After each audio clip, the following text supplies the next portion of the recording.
Good morning, plant friends, and welcome to Martin's Home and Garden's Houseplant of the Week.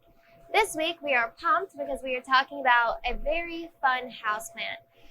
African violets have been a staple houseplant and a consistently popular houseplant for a very long time. And it's really not hard to see because they have this beautiful foliage with the deep green leaves and the very soft texture to them. Typically, you don't want to touch the leaves. If anything, just like brush them off with like a very soft brush if you get dirt on the leaves. But these plants are fabulous and they bloom in a very wide variety of colors, which makes them very desirable for your home. They also, I know for me at least, bring back a sense of like nostalgia for a lot of people because you could often find African violets on the little windowsill of your grandma's kitchen and just like all kinds of different stuff. So African violets are just a great houseplant and we're super excited to talk about them this week. So we'll just dive right on into care. When you water your African violets, it's extremely important not to get water on the leaves. They're also like super susceptible to rot on the leaves and the roots. So you have to make sure that the soil is really well draining because watering can be kind of difficult with African violets. But once you really get into the niche of how to water them, then you'll be totally fine. You always want to make sure that you water with a filtered water that is room temperature because you don't want to shock anything. And there are lots of different opinions on how to water the leaves of an African violet.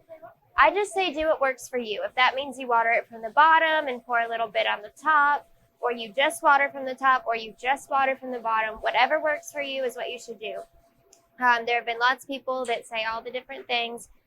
Just do what you find works. What I do here is I put them in a little drip tray. I lift their leaves and I pour some water on the top as well. I just make sure that I avoid the leaves at all costs.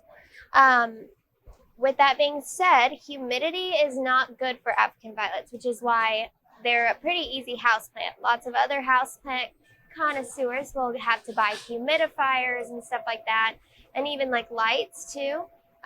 These don't really need that. They can do well in low light situations and still bloom, and they also don't need high humidity. They actually will rot on the leaves if they do have high humidity. So it's a little hard for us here in the greenhouse, so we have to keep ours indoors at Martin's because it's a little too muggy in our greenhouse for them. They also don't like to be hot. They like an average temperature of around 65 degrees, ranging up to 75. So just making sure that you keep them away from drafty windows in the winter and then also not allowing them to get very hot. African violets are not one of the plants that you put outside in the summertime or anything like that. They're going to want to stay in your house. You can repot African violets in a small pot just about once a year. In order to get them to bloom, it's pretty important to make sure that they are root bound so that they don't have all that excess soil and water sitting in there with them. They just don't like it. So the best thing to do is maybe repot, replenish the soil about once a year and only go up a little bit in pot size and only if it really needs it. To replenish the nutrients in the soil, if you don't want to repot, you should fertilize about every 2 weeks. And to induce blooming, we would recommend using something that's high in phosphorus. Anything high in phosphorus is going to induce blooming. We do have an African violet fertilizer here that we think is fabulous, but really anything that you want to use, we just like our Espoma brand products. So their African violet fertilizer is actually really good. I think I have a bottle of it right here actually. I use it on ours, so it's awesome. And they also carry the soil for it as well. African violets are kind of picky when it comes to soil, so making sure that they're in a nice loamy, fluffy soil is pretty essential. I think that's just about all that we have on African violets. Just make sure no water on the leaves. I actually have an example of a violet that came to us with a little bit of a water spot.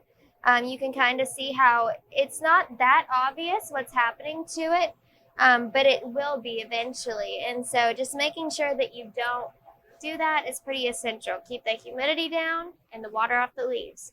Other than that, we have a very large variety of African violets right now. We just got in a new shipment. So come check out all the different sizes and colors and all of the things that our violets have to offer. Thank you for checking in this week, guys, and have a good one.